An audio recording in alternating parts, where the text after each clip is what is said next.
ராதவ் அர்ஜுனா கலவரத்தை தூண்டும் வகையில் வலைதளத்தில் பதிவிட்ட வழக்கு தொடர்பான விசாரணை நடைபெற்ற நிலையில் மனுவை குற்ற வழக்குகளை விசாரிக்கும் நீதிபதிக்கு அனுப்ப சென்னை உயர்நீதிமன்றம் உத்தரவு பிறப்பித்திருக்கிறது.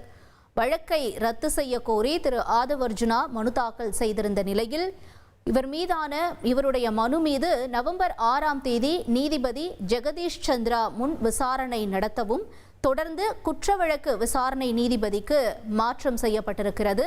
முக்கிய செய்தியாக பார்த்தோம். கூடுதல் விவரங்களோடு செய்தியாளர் சுரேஷ் இணைந்திருக்கிறார். சுரேஷ், வணக்கம்.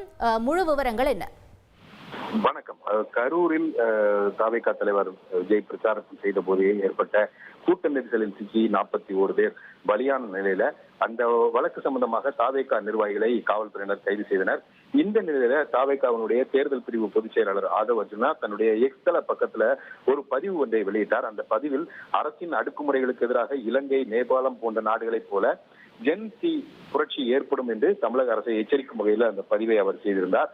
இது தொடர்பாக ஆதவ் அர்ஜுனாவுக்கு எதிராக கலவரத்தை தூண்டுதல், பொது அமைதிக்கு குந்தகம் விளைவித்தல் உள்ளிட்ட பிரிவுகளின் கீழ் வழக்கு பதிவு செய்யப்பட்டிருந்தது.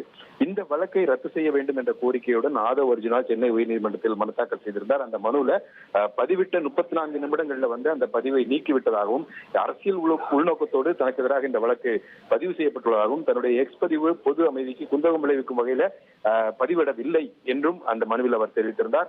காவல்துறையினர் தன் மீதான இந்த நடவடிக்கை எடுக்க தடை விதிக்க வேண்டும் என்றும் அந்த மனுவில் அவர் கோரிக்கை விடுத்திருந்தார். இந்த மனு தலைமை நீதிபதி ஸ்ரீவஸ்தவா மற்றும் நீதிபதி அருள்முருகன் அடங்கிய அமர்வு இன்றைக்கு விசாரணைக்கு பட்டியலிடப்பட்டிருந்தது. இந்த வழக்கு விசாரணைக்கு வந்தபோது டில்லியிலிருந்து ஆஜராயிருந்த உச்சநீதிமன்றத்தினுடைய மூத்த வழக்கறிஞர் அபிஷேக் மனு சிங்வி ஆஜராயிருந்தார். அதே சமயம் தலைமை நீதிபதி இருந்து இந்த வழக்கை பொறுத்த வரைக்கும் இந்த கரூர் சம்பவம் தொடர்பான அனைத்து வழக்குகளையும் மிகுந்த எச்சரிக்கையுடன் விசாரணைக்கு இந்த பட்டியலிடப்பட்டதாகவும், இந்த வழக்கை பொறுத்த வரைக்கும் வழக்கை ரத்து செய்யக்கூடிய இந்த வழக்கை குற்றவியல் நீதிபதி ஒற்றை நீதிபதிக்கே அனுப்பி வைப்பதாகவும் நீதிபதி தெரிவித்து இந்த வழக்கை இந்த குற்றவியல் வழக்குகளை விசாரிக்கக்கூடிய நீதிபதி ஜெகதீஷ் சந்திரா முன்பு நவம்பர் 5ஆம் தேதி விசாரணைக்கு பட்டியலிடும்படி பதிவுத்துறைக்கு உத்தரவிட்டிருக்கிறார். தகவல்களுக்கு நன்றி சுரேஷ்.